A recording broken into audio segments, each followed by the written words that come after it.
Kia ora team, what's up baby fellas? Having a wicked start to your week. Look, we are about to jump into the most exciting, the most important part of a dairy farming year, and that is mating. And so whenever we hear about the word sex, right, everyone always pins their ears up. They're like, hey, who? Who had sex? Oh, true. With who? Did he cheat on her? Did she cheat on him? So all of those, as soon as you wear the word sex, it's like, bing, ears go up. And so when it comes to mating, all right, obviously you got a cow and a bull.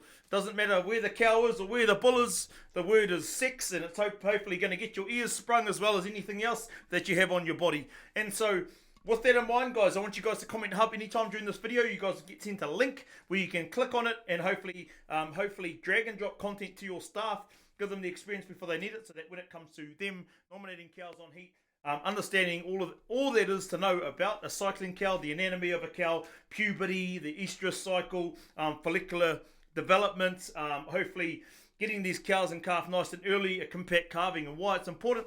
So I'll just drop you a quick one. Why is mating so important? The whole reason for mating being the most important time of the year and the timing of it is because we want to maximize our economic return on farm, right? And that's all driven by milk production if you're a farmer. So milk production is obviously going to give us the maximum economic return on farm. And in order to get that maximum economic return, we want to try and align our cow intakes with the grass curve. So when we're growing a shit ton of grass, we want our cows to be consuming a shit ton of that feed, right? And how do we get the cows to start wanting to eat a shitload? All right, we have to time it with their calving. So just because a cow calves and she starts producing milk doesn't mean she's going to get maximum milk return or economic return for the farmer. If the feed isn't there to eat, the cow isn't going to peak, right? And if the feed goes away, obviously the milk production is going to go away as well. So understanding your area, your region, when the history of that grass growth curve, and trying to align that date where we start mating and our cows hopefully calve. So we're trying to plan a year in advance pretty much. So even though we are sitting here, it's October, it's the start of October, we are literally planning for next August, okay? So we're like, shit, what are we going to do? So in order to do this really well, guys, we want to try and align our calving so that when our cows calve down, all right, they're going to be super hungry and want to consume as much feed as possible, and that is going to align with the region that we're in, maximum growth curve. So when the growth takes off, we want our cows to start consuming a shitload of pasture so that they can obviously turn that pasture into milk, give us a really good economic return for the business. And so therefore is why the reason is behind obviously mating being the most important part of the year. So comment hub anytime during the video, you guys will get sent a link where you can consume all of our content in there around mating.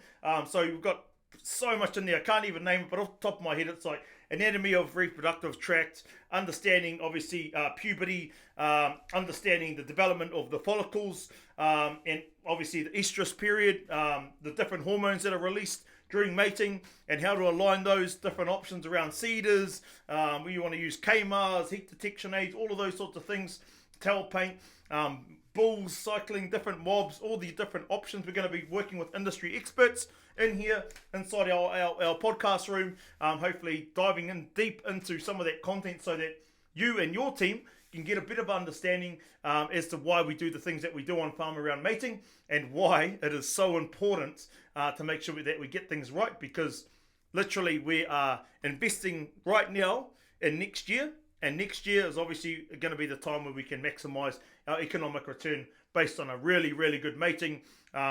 That also drives good culling.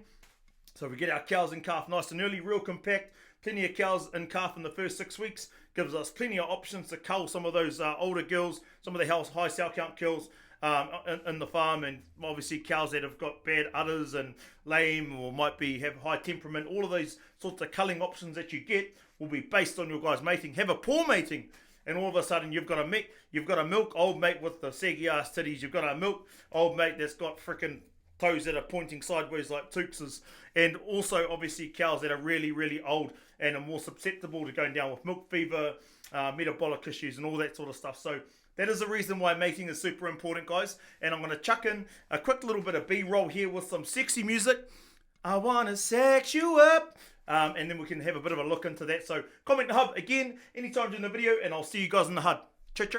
I'll make you feel at home. Now let's pour a glass of wine, 'cause